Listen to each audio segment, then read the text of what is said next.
আমি আল্লাহ রাব্বুল আলামিন তোমাদের উপর নামাজ ফরজ করেছি, এই নামাজকে তোমরা বাস্তবায়ন করলে কিনা, নামাজকে তোমরা কায়েম করলে কিনা, নামাজকে তোমরা যত সময় আদায় করে কি নিলে কিনা, আমি আল্লাহ রাব্বুল আলামিন কঠিন মুসিবতের দিনে এই নামাজ সম্পর্কে তোমাদেরকে প্রশ্ন করব।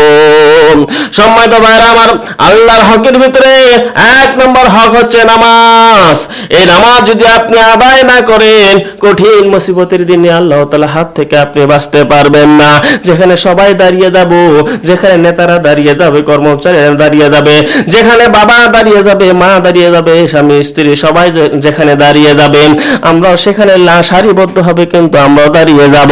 সম্মানিত ভাইরা আমার, জনসমুদ্রের মধ্যে যখন আল্লাহ তাআলা নামাজ সম্পর্কে আমাকে জিজ্ঞাসা করবেন, আমার জবান দিয়ে, আমার মুখ দিয়ে যে নামাজ পড়েছি বলে এই কথাটা যখন বের না হবে, তখন আমি যাব কোথায়? সবার সামনে যখন আমি লজ্জাবোধ করব, সবার সামনে যখন আমি অপমানিত হব, তখন তো আমার কপালে জাহান্নাম ছাড়া কোনো উপায় থাকবে না, কোনো পথ থাকবে না। কেউ আমাকে সাহায্য করবে না, সহযোগিতা করবে না, কেউ আমার পক্ষে নিবে না, সবাই আমার বিরুদ্ধে অবস্থান নেবে। এবং কি এই যে কোরআন আল্লাহ তাআলা দিয়েছে, কোরআন কাল কিয়ামতের ময়দানে আমার বিরুদ্ধে অবস্থান নেবে। পৃথিবীর জমিনের মধ্যে কোরআন না পড়ার কারণে, না মানার কারণে, কোরআনের হুকুমগুলো বাস্তবায়ন না করার কারণে আল্লাহ তাআলা জানিয়ে দিবেন, কোরআন রে পৃথিবীর জমিনে তোমাকে মানে নাই, কিয়ামতের ময়দানে তাকে তার সুপারিশ করার দরকার নাই।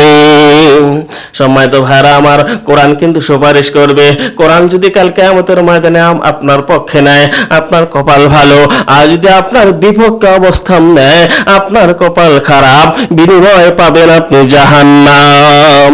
সম্মানিত ভাইরা আমার, এই কোরআন আল্লাহ তাআলা দিয়েছে, এই কোরআন অনুযায়ী জীবন চালাতে হবে, এই কোরআন অনুযায়ী আপনাকে সামনের পথগুলো পাড়ি দিতে হবে, এই কোরআন অনুযায়ী আপনাকে দিক নির্দেশনাগুলো মেনে চলতে হবে।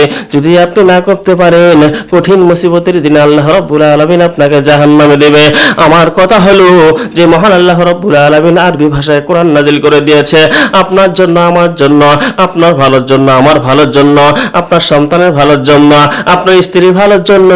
সেই আল্লাহ রাব্বুল আলামিনের কোরআনকে আমরা মানতে পারলাম না, কোরআন অনুযায়ী চলতে পারলাম না, কোরআন অনুযায়ী আমরা জীবন সাজাতে পারলাম না।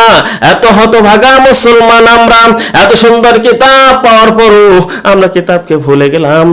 যে নবীর উপরে কিতাব নাজিল হয়েছে সেই নবীকে আমরা ভুলে গেলাম, সেই নবীর আদর্শকে আমরা ভুলে গেলাম। যে আল্লাহ তাআলা কোরআন নাজিল করে দিয়েছে, ওই আল্লাহ তাআলাকে আমরা ভুলে গেলাম।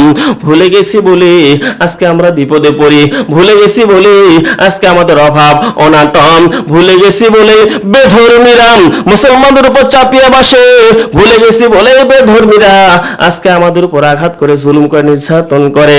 কেন আমরা পিছিয়ে আছি? কেন আমরা আজকে অনেক পিছিয়ে আছি, সামনের দিকে এগিয়ে যেতে পারি না ভাই রে? একটাই কারণ, কোরআন না মানার কারণে।